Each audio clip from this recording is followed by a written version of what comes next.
Assalamualaikum warahmatullahi wabarakatuh. Salam semangat hari ini untuk pembelajaran matematika. Sebelum memulai pembelajaran, sebaiknya kita berdoa terlebih dahulu. Bismillahirrahmanirrahim. Pembelajaran hari ini masih mengenai sifat-sifat operasi hitung bilangan bulat. Sebelumnya, Ananda sudah belajar mengenai sifat-sifat operasi hitung bilangan bulat, yaitu sifat komutatif dan sifat asosiatif.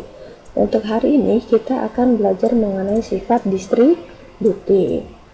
Distributif artinya penyebaran. Sifat distributif adalah sifat operasi hitung dengan dua operasi hitung yang berbeda. Salah satu operasi hitung berfungsi sebagai operasi penyebaran dan operasi lainnya digunakan untuk menyebarkan bilangan yang dikelompokkan dalam tanda kurung. Sifat distributif yang berlaku adalah distributif perkalian terhadap penjumlahan dan distributif perkalian terhadap pengurangan.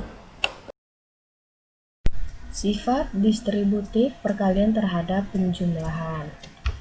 Perhatikan contoh berikut ini. Nah, kita anggap ini adalah sebuah balok ya. Nah, yang ini memiliki dua baris.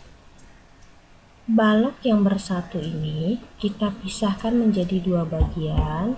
Yang pertama kita bagi menjadi 3, dan yang kedua kita bagi menjadi 4.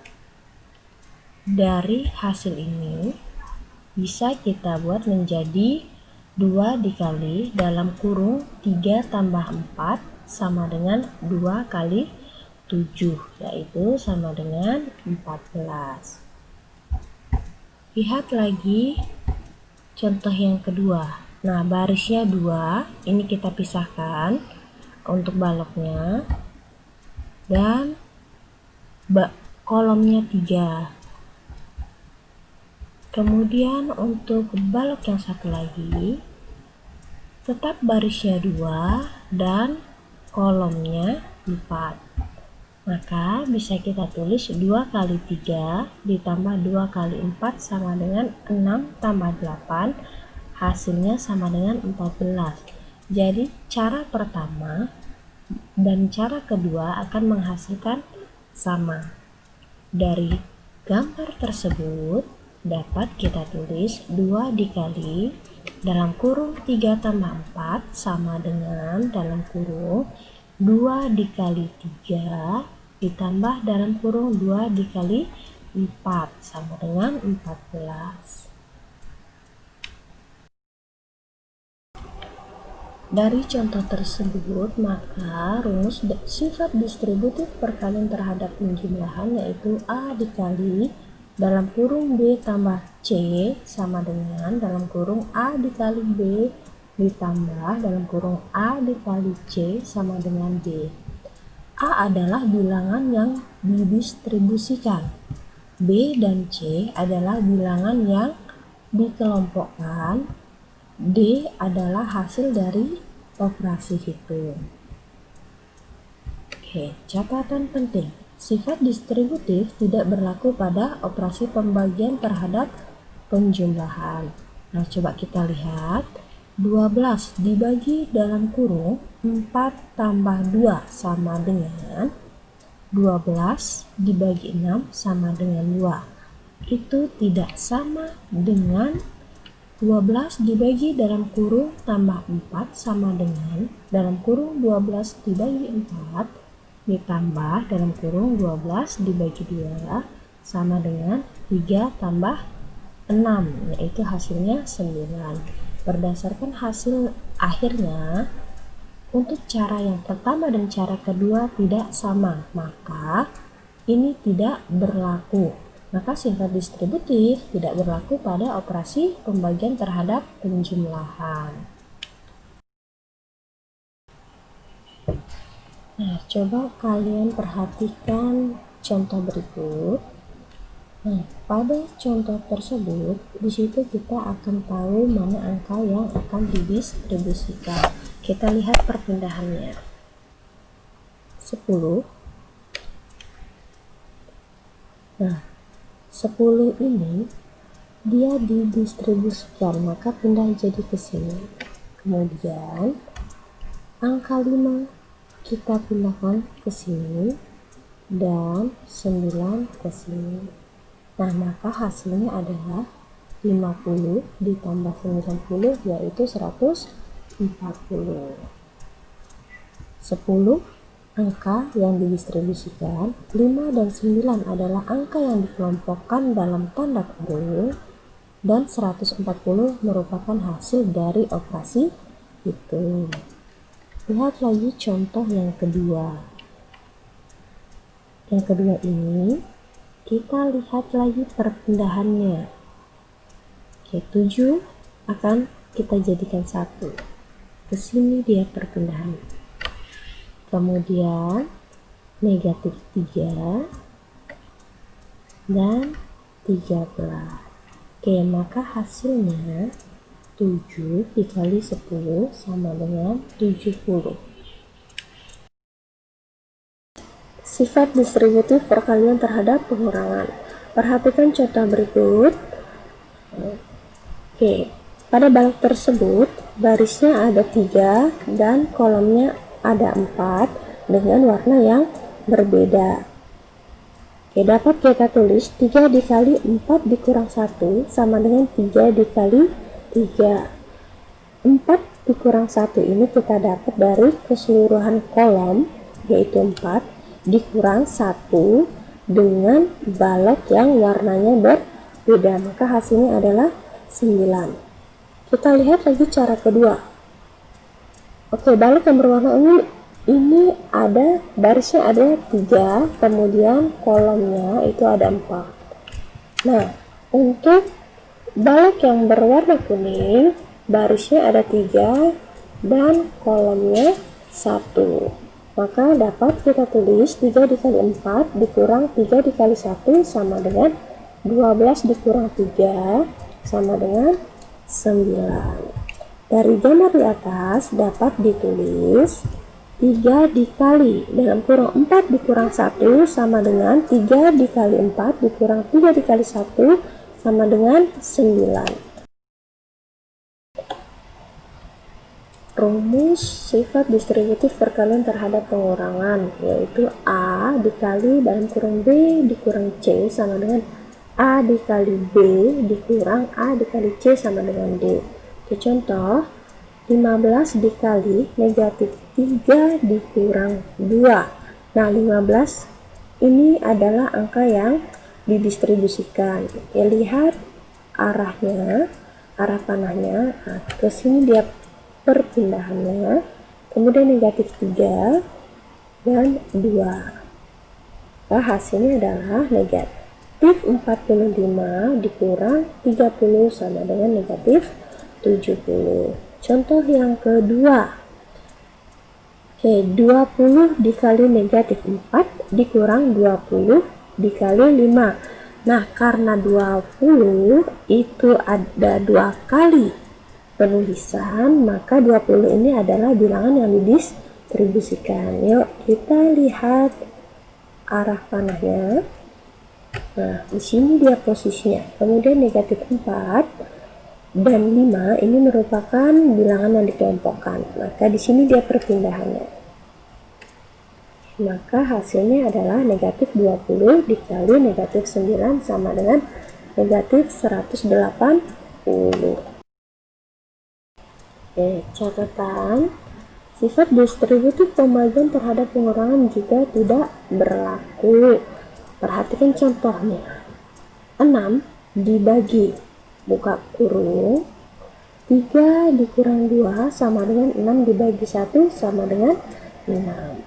Oke, itu tidak akan sama hasilnya jika 6 dibagi dalam kurung 3 dikurang 2 sama dengan, kita jabarkan 6 dibagi 3 dikurang 6 dibagi 2 sama dengan 2 dikurang 3. Hasilnya adalah negatif 1. Cara yang pertama dan cara yang kedua itu menghasilkan nilai yang berbeda, maka sifat distributif pembagian terhadap pengurangan tidak berlaku. Operasi hitung campuran bilangan bulat. Oke, operasi hitung campuran bilangan bulat memiliki beberapa aturan dalam pengerjaan soalnya, yaitu yang pertama, operasi hitung yang berada di dalam tanda kurung dikerjakan terlebih dahulu. Cara yang kedua, jika terdapat operasi hitung penjumlahan atau pengurangan dengan operasi perkalian atau pembagian, maka yang dikerjakan terlebih dahulu adalah operasi perkalian atau pembagian.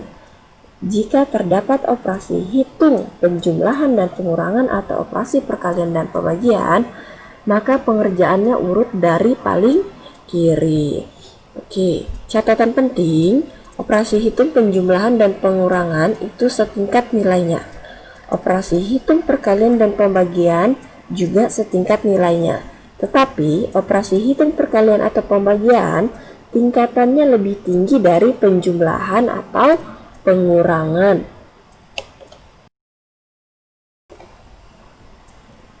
Contoh operasi hitung campuran bilangan bulat. Oke ya, yang pertama, negatif 25 ditambah dalam kurung 50 dikurang negatif 5. Nah, kita selesaikan dulu yang di dalam kurung. Nah, setelah itu untuk yang negatif 25 tetap, karena yang dalam kurung itu adalah 50 dikurang negatif 5, maka kurang dengan negatif 5 itu berubah menjadi tanda tambah, maka negatif 25 ditambah 55 sama dengan hasilnya 30. Contoh yang kedua, 75 ditambah negatif 100 dikurang negatif 20. Karena semua operasinya setingkat, maka kita harus kerjakan dari kiri terlebih dahulu. Maka kita kerjakan 75 ditambah negatif 100. Kemudian 75 ditambah negatif 100 hasilnya adalah negatif 25 dikurang negatif 20. Maka hasilnya adalah negatif 5. Contoh yang ketiga, 400 dikurang negatif 100 dibagi 5 sama dengan 400 dikurang 20. Oke, maka yang harus kita kerjakan terlebih dahulu adalah yang tingkatannya lebih tinggi, yaitu pembagian. Oke, maka 400 ya tetap. Oke, berarti dikurang, maka negatif 100 dibagi 5 adalah negatif 20. Maka hasilnya 400 ditambah 20 sama dengan 420. Sekarang kita akan menyelesaikan soal cerita bilangan bulat. Ya, untuk menyelesaikan soal cerita bilangan bulat ada beberapa langkah yang harus kita lakukan, yaitu tentukan hal yang diketahui dalam soal, tentukan hal yang ditanyakan, kemudian buatlah model matematika yang sesuai. Selanjutnya selesaikan soal menggunakan model matematika yang telah dibuat, dan terakhir periksa kembali jawaban yang didapat, sesuaikan dengan yang ditanyakan. Oke, contoh soal yang pertama, suhu mula-mula di dalam kulkas adalah negatif 12 derajat Celcius. Karena listrik padam, suhu dalam kulkas naik 1 derajat Celcius setiap 10 menit. Berapakah suhu kulkas setiap 30 menit? Penyelesaiannya kita buat dulu diketahui. Oke, yang pertama, suhu awalnya adalah negatif 12 derajat Celcius. Yang kedua, suhu naik 1 derajat Celcius setiap 10 menit, dan waktu lampu ini padam adalah 30 menit. Nah, yang ditanya itu kenaikan suhu setelah 30 menit. Jawab. Oke, maka bahasa matematikanya adalah negatif 12 derajat Celcius ditambah dalam kurung 1 derajat Celcius dikali 3. Nah, 1 derajat Celcius dikali 3 ini karena suhu mengalami kenaikan sebanyak 3 kali. Jika 1 derajat Celcius selama 10 menit, maka jika 30 menit dia mengalami 3 kali kenaikan suhu. Oke, Hasilnya adalah negatif 12 derajat Celcius ditambah 3 derajat Celcius sama dengan negatif 9 derajat Celcius. Oke, jadi suhu kulkas setelah 30 menit adalah negatif 9 derajat Celcius. Oke, contoh yang kedua, Adi menggunakan lift ke tempat parkir sebuah gedung. Tempat parkir tersebut berada 2 lantai di bawah lantai 1. Jika Adi naik 6 lantai, di lantai berapakah Adi sekarang? Oke, penyelesaiannya kita buat dulu diketahui. 2 lantai di bawah lantai 1, maka ditulis negatif 2. Oke, naik 6 lantai. Ini tetap itu ditulis dengan 6. Oke, yang ditanya adalah posisi Adi sekarang. Oke, jawab. Negatif 2 ditambah 6 sama dengan 4. Jadi, Adi sekarang berada di lantai 4. Oke, demikian pelajaran hari ini. Ustazah harap kalian paham dengan penjelasan Ustazah. Jika belum paham, ulangi video tersebut. Assalamualaikum warahmatullahi wabarakatuh.